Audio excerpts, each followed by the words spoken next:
Welcome to the History of Simple Things, where we delve into the fascinating history behind the little things that shape our world.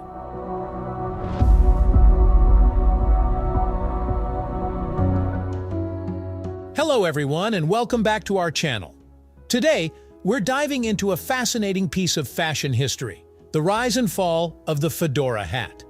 Once a staple in every man's wardrobe, the fedora has almost vanished from modern fashion. What happened? Why did men stop wearing them? And what were the reasons behind wearing these iconic hats in the first place? Let's journey through time to uncover the detailed history and cultural shifts that led to the decline of the fedora. Our story begins in the late 19th century. The fedora hat made its debut in the 1880s, originally as a woman's fashion accessory.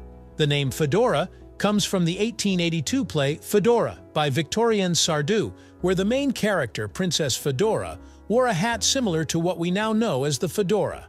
This play popularized the hat among women, but it wasn't long before men adopted it as well. By the early 20th century, the fedora had become a prominent feature in men's fashion. Its soft felt, creased crown and wide brim made it both stylish and practical. Men favored the fedora for its versatility and the way it complemented formal and business attire. It quickly became associated with a sense of sophistication and class. The 1920s and 1930s marked the golden age of the fedora.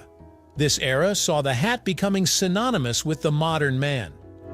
Hollywood played a significant role in cementing the fedora's status.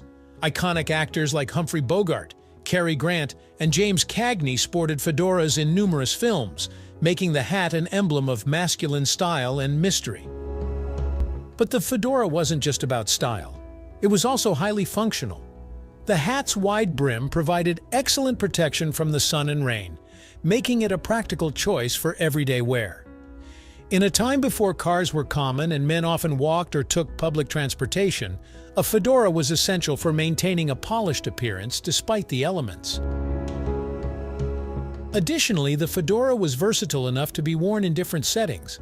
Whether a man was going to the office, a social gathering, or simply running errands, the fedora fit the occasion. This practicality contributed to its widespread adoption across different classes and professions. The fedora's popularity continued through the 1940s and 1950s. After World War II, the United States experienced a period of economic prosperity. Men returning from the war were eager to resume normal lives and embrace the culture of success and stability. The fedora became a symbol of this return to normalcy and prosperity. It was a part of the uniform of the successful man, worn by businessmen, politicians, and anyone aspiring to a professional image. Fashion magazines and advertisements from this era often featured the fedora as an essential accessory. It was a time when dress codes were strict and looking sharp was a priority.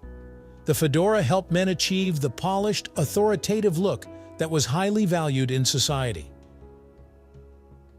However, the 1960s and 1970s brought significant cultural and social changes that began to challenge the fedora's dominance.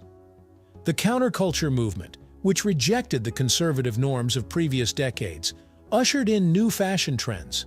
Long hair, casual clothing, and a general move towards more relaxed and individualistic styles became the norm. The fedora, with its associations with the older generation and formal attire, began to feel outdated.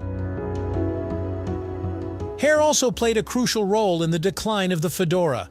The 1960s and 1970s saw a dramatic shift in hairstyles for men. Longer hair, afros, and other voluminous styles became popular. These hairstyles were not conducive to wearing hats, especially structured ones like the fedora. The hat, which had once been a symbol of sophistication, was now seen as an impediment to the new, freer hairstyles.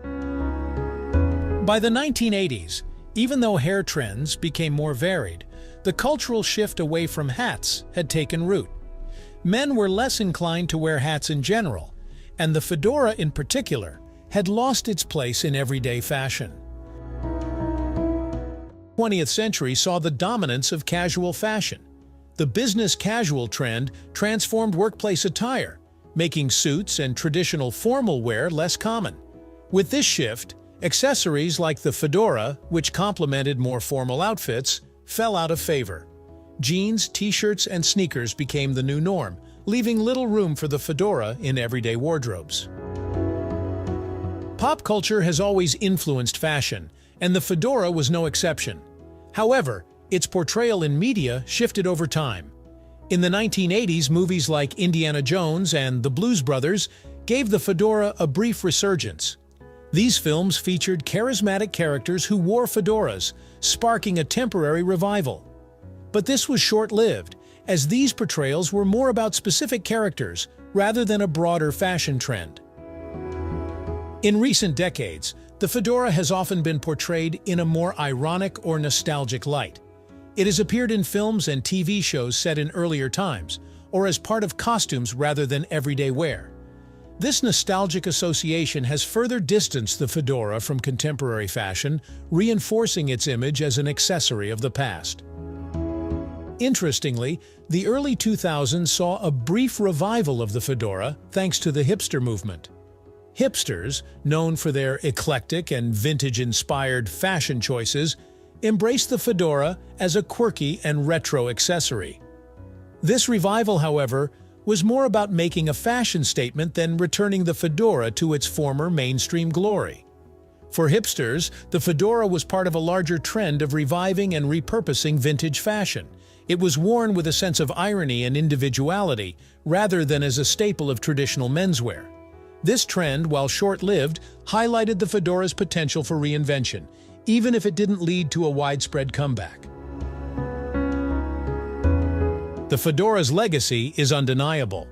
It remains an iconic symbol of a bygone era of men's fashion, representing a time when style, formality, and practicality were paramount. While it may no longer be a staple in modern wardrobes, its influence persists in the way we think about men's accessories and the evolution of fashion. As we conclude this journey, the decline of the fedora is a tale of cultural shifts, changing fashion trends, and evolving societal norms. From its origins in the late 19th century to its peak in the early to mid-20th century, the fedora was once a symbol of style, functionality, and masculinity. However, the latter half of the 20th century saw significant shifts in transportation, cultural norms, and fashion trends that led to its decline. Today, while the fedora may no longer be a common sight in everyday fashion, it remains an iconic piece of history. Its legacy lives on in the realms of vintage fashion and certain niche communities. The fedora's journey from a ubiquitous accessory to a historical symbol is a fascinating reflection of the dynamic nature of fashion and its intersection with societal changes. Thank you for joining us on this exploration of why men no longer wear fedora hats. We hope you enjoyed and learned something in this video. Thank you for joining us on this journey through the history of simple things. Don't forget to like, subscribe, and stay tuned for more stories woven through the smallest details.